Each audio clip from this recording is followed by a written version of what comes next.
Hey everyone, it's technology expert Burton Kelso here with another tech tip to help you get the most out of the technology in your life. Today we're talking about how to avoid the Tinder Swindler and other online romance scams because it's not fair to just target Tinder. There are a lot of social media and online dating apps out there that you can get scammed on. Now obviously this video is done in response to the Tinder Swindler, which is currently showing on Netflix about how several women have gotten scammed by the same gentleman online. Now, you're watching the video and you can see there's a lot of red signs out there that they should have been looking for, but you have to realize that a lot of romance scams aren't targeted to a specific demographic. Doesn't matter what your age is, there's always criminals out there that are looking to scam you out of information. As a tech expert at Integral, I've personally seen our customers scammed in a variety of different ways in different age groups too, from young to middle age to even old age. There is a scammer out there looking to take advantage of you. And why are these scams happening? Well, one of the main reasons is that cyber criminals always take advantage of your emotions, I should say. In cybercrime, when it comes to phishing scams, it's more that these scams, and the correct term to use would be, they're socially engineered, which means that they're designed to elicit a response from you in order to give up your personal information in the chance, or not the chance, but in circumstance of online and romance scams. The engineering process is your romantic feelings. Perhaps they tune in to certain chemicals that allow you to relax your defenses and to give out information and products that you normally wouldn't get. And who can blame you, right? When you're in a romantic relationship, it's easy to get, I shouldn't say a relationship, I think that's the term. When you're infatuated with someone, it's easy for you to give up personal information or do things that you wouldn't normally do. Your chemicals in your body are all aflame and you're just infatuated, and so it just gives you a nice blissful feeling that just makes it seem like this person that you're meeting online and the situation that you're dealing with is the perfect scenario. So it satisfies a need within you, and unfortunately that need leads to criminals taking advantage of you. So things that you should be aware of is that a lot of the online romance dating site scammers out there play the long game. So it could look like they're in the process of developing a long-term relationship with you, but in reality they know that waiting you out to wear down your defenses is probably the best way to get to your personal assets, which is what they're all about. I've seen romance scams go on for years, and there's a variety of red flags that you need to look out for to make sure that you don't fall victim to the Tinder Swindler or any other online romance scam out there. Now, there are a lot of red flags that you have to be aware of when it comes to these romance scams. So with that in mind, I definitely want to guide you through how you need to look out for these red flags and to make sure you don't fall for them, because it can be a real threat and it can definitely have devastating effects on your self-esteem and on your personal life as well if you fall for these scams. So the first thing that you should look for is that there's a such thing as a connection when you meet someone. But if you have someone instantly professing their love for you online, and particularly if you've never met before, it's definitely a red flag that you may be up for a scammer. Because what better 3 words to just say to someone than I love you? And that can definitely have an effect on a lot of people. So that's why scammers always utilize those words in order to get closer to their victims. Another red flag that you need to watch out for is you have never had a face-to-face video conversation with someone, but I can't say that that's always true. The conversations that you have may be heavily text-based, but truth be told, I have seen catfishers or online romance scammers actually have Zoom calls with their victims to kind of lead them into the myth of that they're a real life person. So it can't just always go on, well, we've talked or chatted via video messaging. Doesn't always work that way because a scammer could be lurking with a video messaging. But a real big red flag is that your relationship just consists of phone calls and text messages. That's definitely a red flag that it could be a online scammer that is trying to get access to you and your assets. Next is excuses, excuses, excuses. Now, a lot of times, online scammers will make excuses as to why they can't meet or why certain promises don't come across. So, let's say that you've got a date planned or multiple dates over a period of time, and then there's always an excuse why that person can't meet you, or maybe they'll meet for a couple of dates or online dates, and then they always have some excuse, and it probably sounds far-fetched why they can't fulfill whatever promise they made. Usually, in the case of most online scams, the scammer is trying to trick multiple people. Sometimes those people overlap, and the scammer is not able to always keep up their end of the bargain, so they'll come up with some sorry excuse as why they couldn't keep their promise.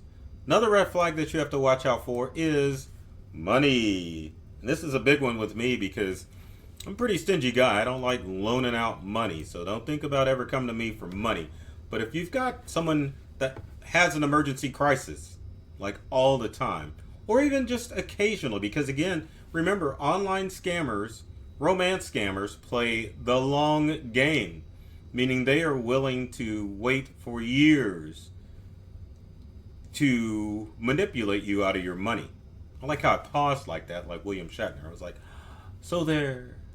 But back to the whole money thing. If they're asking, or always having, or occasionally having financial crisis, my lights are shut off, my car got wrecked, you name it, they need money. And the ways they ask for money, like maybe cash, or having you pay it, or you giving, or them asking for your credit card so that they could pay for stuff, it's definitely something that you don't want to do, especially if you haven't really interacted with someone face to face. So beware of anyone asking for money, unless it's a family member, but then even then, you gotta watch out. But on top of those other red flags that you should look out for, there are definitely ways that you can protect yourself from some of these online scams. One of the other things that I was going to mention that I don't have a slide for, but that's okay, because you can describe it or imagine what I'm telling you. Gifts. If you or your online personality or romantic partner is asking for gifts, especially men, because I should say it doesn't matter your gender, sexuality, whatever, you are a victim. So gifts, you have a person asking for specific gifts, you gotta watch out for that. I don't know if you guys have read about this story, but there's a not lazy, she was on her hustle, lady in Asia who scammed a lot of her online boyfriends out of iPhones and used the money from the iPhones to buy a house. I know it sounds preposterous, but it actually happened. So you have to understand that scammers are out there. So back to what I was saying. Protection. You got to make sure that you can protect yourself from a lot of these online scams. So what can you do? What can you do to stay safe? So number one, and I know a lot of people are weary about this, especially my women watchers out there, meet face to face. That is one way to eliminate a scammer from a potential date. I know the romance sounds good and you may think this is the perfect person, but as I stroke my beard, Why not meet them face to face? And you really should push for that, because it's not going to tell you everything about someone, but at least you know it's a live person and not some criminal overseas trying to trick you out of your money. So, yes, if you are meeting someone online on a social media platform or on an online dating site, meet in a nice, safe, public place, because for God's sake and for the love of God, I know there's some public place that you could meet. Bring a friend. Let them bring a friend.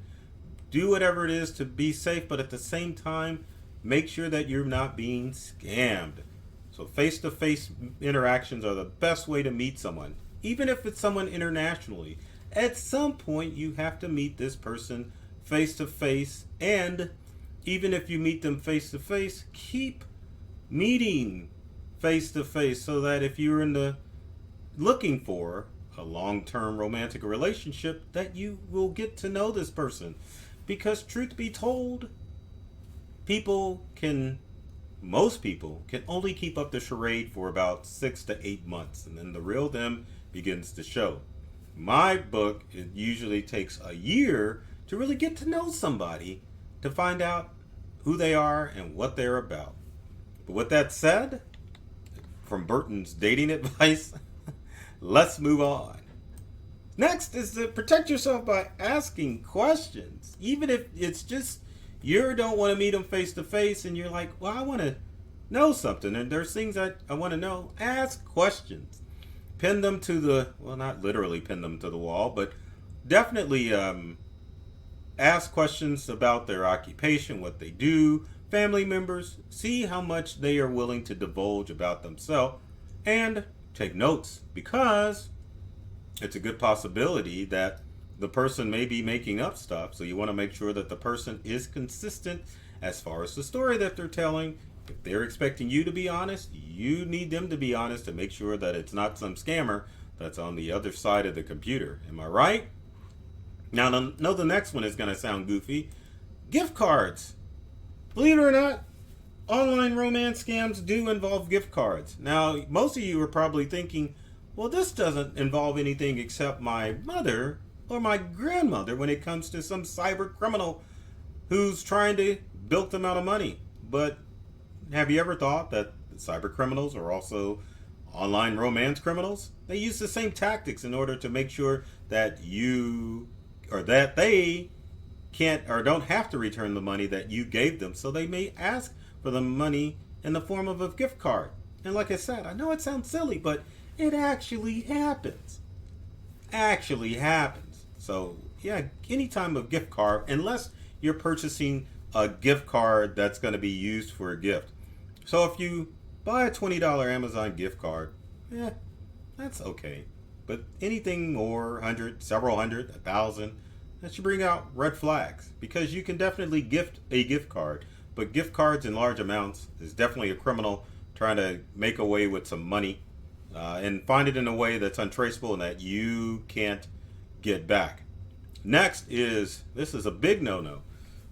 Do not share any personal documents with someone that you're dating. I don't care how long you've been, especially if it's an online romance and it's someone you have not seen often.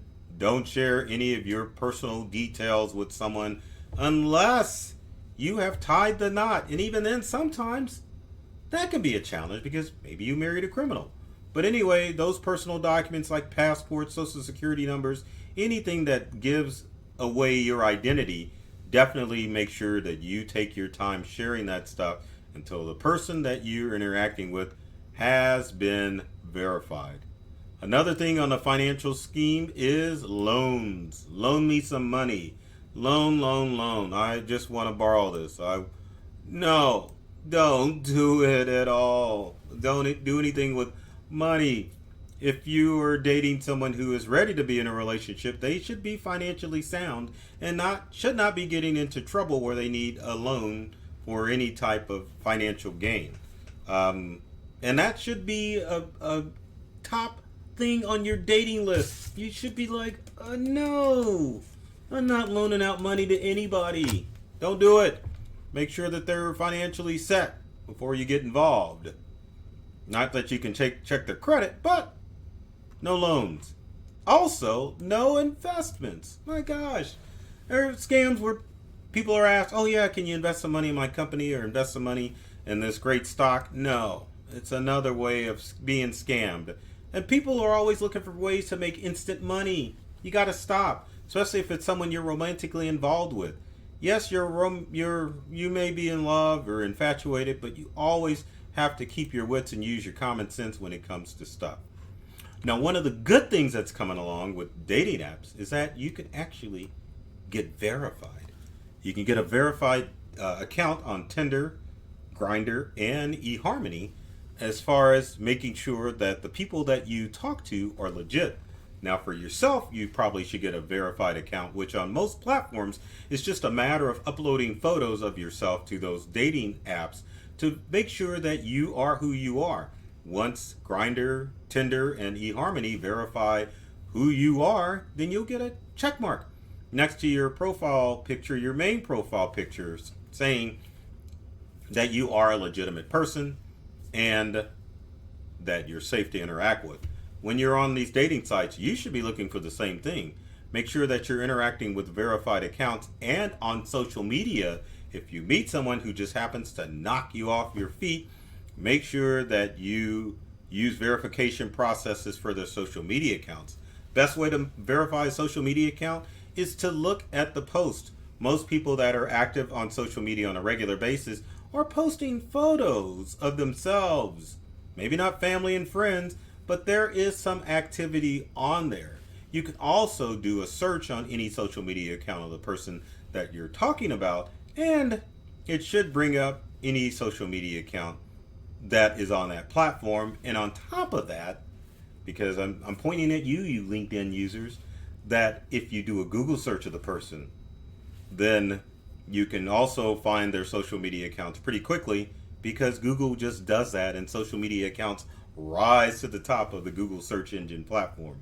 Also, one other thing that you can do is look for verified photographs online. If there's a photo and it looks too good to be true, you can definitely do a Google search on a photo to find out if someone's using a piece of clip art for their profile picture. Bet you didn't know that one, did you? No. And then another tip, I think it's our final tip, but make sure that if you find a bad account, that you report it to social media. It doesn't matter which platform, you can always report accounts by going to the account and clicking on the report button if you find out that the person that you're interacting with is a bogus account and could be a scammer.